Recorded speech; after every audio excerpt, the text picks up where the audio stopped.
Your Future, saison 3, épisode 41. Bonjour à toutes et à tous.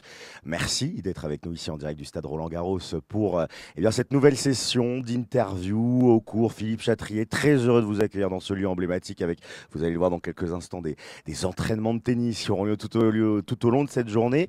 Et on ne va pas parler forcément de sport aujourd'hui évidemment, mais on va parler d'enseignement supérieur et surtout des métiers de la communication. Ce sont des secteurs qui font rêver, des métiers passion, des métiers qui recrutent et des métiers qui payent très bien, à condition aussi de s'être bien formé. Alors, on va pas se mentir, il y a une offre de plus en plus pléthorique qui s'ouvre avec des formations où il y a à boire et à manger. Parfois, il vaut mieux se calquer sur des formations qui ont de l'expérience, qui ont de l'existence. Et pour ça, il y a l'ISCOM. Existence, création depuis 1986. On y apprend la communication et la publicité. Pour en parler, j'ai le plaisir de recevoir Aurélie Palin-Satagat. Bonjour. Merci beaucoup d'être avec nous, responsable promotion et admission de l'ISCOM. En quelques mots, quand vous avez un jeune qui vient vous voir sur votre stand au salon, comment vous pitchez l'ISCOM? Pitch Elevator, 30 secondes pour nous présenter l'ISCOM. Alors l'ISCOM, c'est une école qui existe depuis 86, comme vous l'avez dit. C'est une école qui appartient au groupe EduService. Donc on a aujourd'hui 10 écoles en France, plus de 4500 étudiants sur le territoire. Et c'est une école de communication généraliste. Donc on a la chance de former à l'ensemble des métiers de la communication, que ce soit le digital, l'événementiel, la publicité, la communication internationale ou la création. Alors vous avez une phrase qui est très intéressante et quasi philosophique, donc j'aime ça. La communication, c'est apprendre à s'ouvrir aux autres, à s'ouvrir aux cultures du monde et trouver progressivement son propre chemin. C'est-à-dire que quand on va à l'ISCOM, il faut une ouverture d'esprit, il faut une envie de découvrir les autres. Oui, exactement. C'est une valeur très forte, l'ouverture d'esprit. On valorise vraiment la diversité culturelle, l'ouverture d'esprit, parce que tout simplement, ce sont des qualités qui sont extrêmement importantes dans nos métiers aujourd'hui.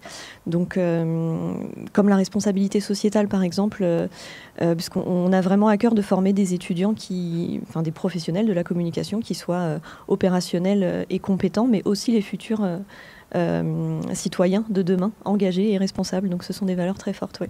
Et ça, c'est très important aussi d'avoir cette ouverture d'esprit. Je suis élève de terminale, je suis au lycée, je veux intégrer l'ISCOM. Quelles sont les étapes à suivre ? Alors ce qu'il faut savoir déjà, c'est qu'on est hors Parcoursup, donc on a notre calendrier, nos épreuves. Donc si vous êtes en terminale et que vous souhaitez nous rejoindre en première année, il vous suffit de vous inscrire sur notre site internet. Donc dès aujourd'hui, vous pouvez candidater et jusqu'au mois d'août, en fonction des places disponibles, vous aurez un dossier de candidature à compléter et puis ensuite des épreuves écrites sur lesquelles on va tester votre niveau d'anglais, votre culture générale, mais aussi votre créativité, votre capacité à rédiger par écrit, à vous exprimer à l'écrit et votre capacité à argumenter.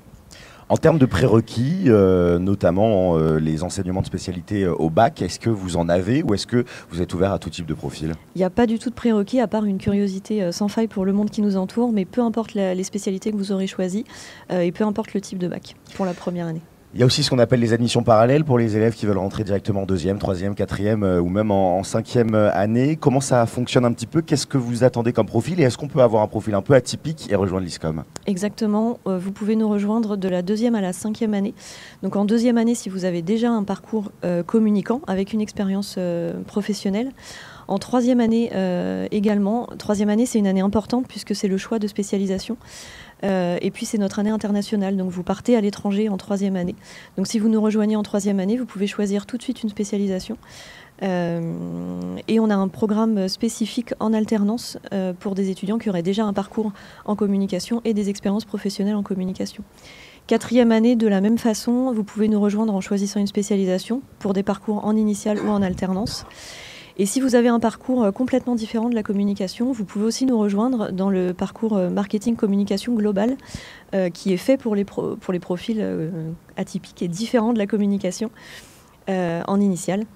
Et puis la cinquième année, c'est l'année de l'expertise. Donc là, il faut vraiment avoir déjà des expériences professionnelles et un parcours en communication pour nous rejoindre. Et puis, il y a cette autre filière d'accès, c'est la VAP. Alors, qu'est-ce que c'est la VAP ? La VAP, c'est VAPA, voilà. Je fais des anglicismes. La valorisation des acquis professionnels, en fait, il s'agit de justement valoriser ces expériences pour accéder à un niveau d'entrée pour lesquels on n'aurait pas les prérequis de diplôme. Donc en fait, par exemple, si vous avez un bac+2 et que vous voulez rentrer en 4e année, vous valorisez vos expériences professionnelles. Donc ça, c'est une étude de dossier.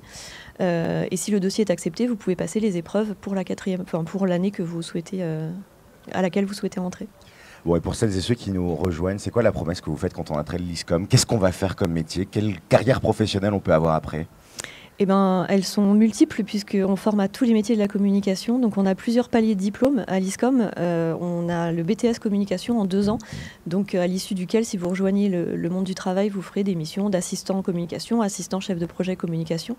Puis après, le parcours grande école en 5 ans, on a un premier palier de diplôme à la fin de la 3e année qui donne les premières missions à responsabilité en communication.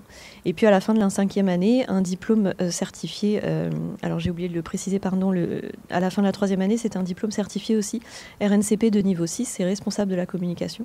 Et puis en 5e année, le titre certifié de niveau 7, manager de la communication, donc là avec des missions de stratégie de la communication.